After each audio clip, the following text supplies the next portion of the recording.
Hey folks, how's it going? This is Seagull here, back with another Sims info/thoughts video. So we actually got both a new gameplay trailer and blog post for the Parenthood game pack. But before I dive into that stuff, I quickly want to thank you all for well over 8,000 supporters. Like, wow, I don't know where all of you are coming from. It's just like, all of a sudden, over the weekend, it was just like, whoa, okay, suddenly like 300 new people. So if any of you watching this video are new to the channel, I'm really curious as to how you found me, because usually when this happens it's because of a YouTube channel much bigger than mine giving me a shout out. So yeah, I'd really love to know how you found me. YouTube can be a really random beast, so it's good whenever I can put some logic to all of the randomness. But let's talk about this gameplay trailer, which focused on the new character values system. And wow, like, I'm really impressed by what they're doing with this game pack. I was pretty let down by Generations. It was kind of funny, that actually seemed to be the general consensus when that expansion pack first came out, but now it seems to be a lot of people's favorite. But I'm one of the few, I guess, who still thought, yeah, Generations was kind of underwhelming, but the direction they're going with Parenthood, I think I'm gonna like it more than Generations. It just looks really interesting how deep this character value system is. Because I thought it was just going to be like some kind of hidden behind the scenes stuff and then you'll just see it when they grow up, like what your results are. But no, you have like this whole part in the traits panel. I find the new chance cards pretty interesting as well, because it's not like a black and white outcome, because you can see here, yeah, empathy increases, emotional control decreases, even though it appeared that the player chose a good answer there. It's still a bit of positive and negative, and I'm getting the feeling that's going to be the same thing for all the chance cards. There's going to be positive and negative aspects to all of the answers, so it's not quite too simple. I'm just hoping these chance cards aren't so frequent to the point where it really gets in the way of my gameplay, because it looks like, yeah, it does stop the gameplay so you can make a decision and then move forward from there. It's kind of interesting that they note Sibling Rivalry as a new thing as well, so that should definitely make families more interesting in that aspect if your Sims have more than one child. I also found it interesting the methods that they mentioned about getting better at the parenting skill, because it's not like you can only just improve that skill through actual parenting, you can also go online. So it's like, oh yeah, just use Google. Or you could get advice from other parents, or you can have the grandparents help you out too. She's throwing shade. Lol, what? Anyways, let's get to the blog post, where they go into more detail about the character value system as well. So there's 5 of them specifically: manners, responsibility, conflict resolution, empathy, and emotional control. So when babies age up into toddlers, that's when they start getting the character values in the Simology panel. And then when Sims age up into young adults, that's when the character values disappear and are replaced by permanent traits that reflect their upbringing. The blog post also talks about the results that can happen as a result of a child's upbringing. So when Sims perform activities that are associated with a character value in a positive way, it'll increase their positive access. And then if Sim parents encourage and praise those behaviors, that can increase it too. However, that can have the opposite effect. When Sims perform negative activities that are negatively associated with a character value, or a parent praises those negative actions, then it has that opposite effect. There are some good examples here as well, where if you want to have a child to have good manners, then encourage them to say please and thank you, or set the table. But if you want a rogue, then you can let your child start swearing or burp and farting around the household. And then if you don't bother with those things, then those can have a permanent effect. And the permanent effect happens through the character values becoming traits. So for example, if you don't curb the negative behaviors, the child will gain the bad manners trait, and will also in turn unlock some new socials like point out flaws.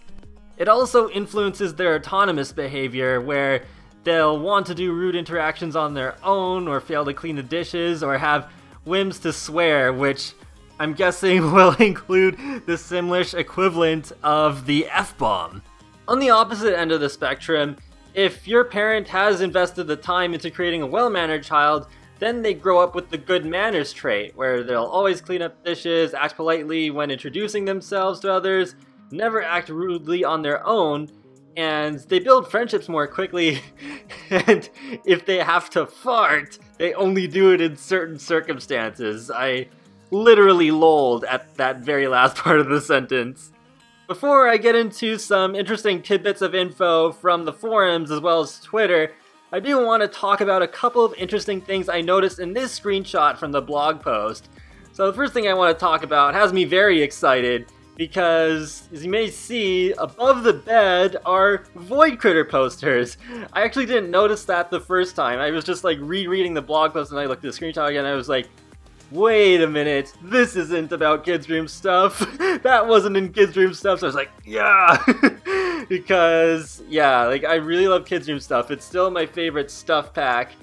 And when I was attending Sims Camp last year, I actually did tell a couple of the Sim Gurus, like, please do not let Kids Room stuff be the last time we see Void Critters, because they're just so cool. And we did get, like, those Meduso plushies from the free holiday DLC last year. And now we're seeing them pop up again in this game pack, which is actually really appropriate since a lot of it is revolving around children. I'd really like to see Void Critter skins for the smartphones in the game. I think that would be really fun. But the other interesting thing I want to point out is in the Simology panel here, there's two traits listed, Cheerful and Clingy. And even though I haven't actually aged up a toddler sim into a child, I don't think the toddler traits are supposed to carry over to children like this. And even the icon for Clingy is different. It looks very similar to the convivial lot trait icon, actually. So this has me curious, are we getting at least one trait that was previously exclusive to toddlers for all of the other age groups? Or is this also tying into the character value system? It looks like it could, because Clingy is highlighted in blue in comparison to the Cheerful trait, so that could be it. So let's go through a couple of interesting tweets from SimGuru Ninja. So Sims can actually receive from 0 to 5 traits upon aging up to a young adult. All good, all bad, or a mix of both. So that's pretty cool. It's not like you just have to focus on getting one trait. You can actually get multiple ones. So that does make the system a little bit deeper, I think, and a lot more interesting. And personally, I've been wanting more shower and tub combos in the game, so I asked SimGuru Ninja if the shower that we've been seeing in both of the trailers is one of those, and yeah, he did confirm that is a shower and tub combo. So I'm pretty excited about that too, because I really do want more of those shower tub combos. It doesn't feel like there's really enough variety there. I'd also love to see more corner bathtubs in the future.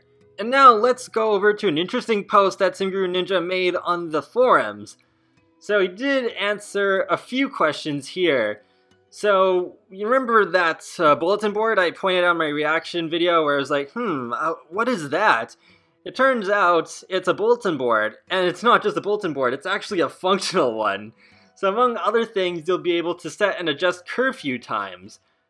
And in regard to the school projects, they will come from school, but you can also get them from build mode. And with the parenting skill, yeah, we know this now for sure, that magazines and online forums are a great way to help a parent out. And with the last question here, this is about the volunteering options that I mentioned in the last info/thoughts video. And it turns out, yep, the volunteering is in a rabbit hole where the Sims just walk off the lot, but you can make a variety of choices while they're doing that activity. This game pack definitely focuses a lot on the home life, which is in contrast to pretty much every other game pack so far, so that's why I was keeping my expectations low and was pretty much expecting this outcome. Although it is nice that there are choices at least, so it's not as plain as it was with those events in City Living that I mentioned before, where you go to the circus and they disappear and then they come back later. So there is some player influence, but not like 100%. And that wraps up another Sims info/thoughts video. So let me know in the comment section below what you think of the new trailer and blog post. And thank you once again for over 8,000 supporters. it's just like, wow, this is pretty exciting. I love it when it just happens, when there's just sudden growth spurts like this. I still remember when I was like, nah, I'll never hit 1,000. And here I am in a position where 10,000 is actually not far off and actually within the realm of possibility. Pretty crazy stuff. But yeah, I will talk to you all later and have a great day. Thanks for watching.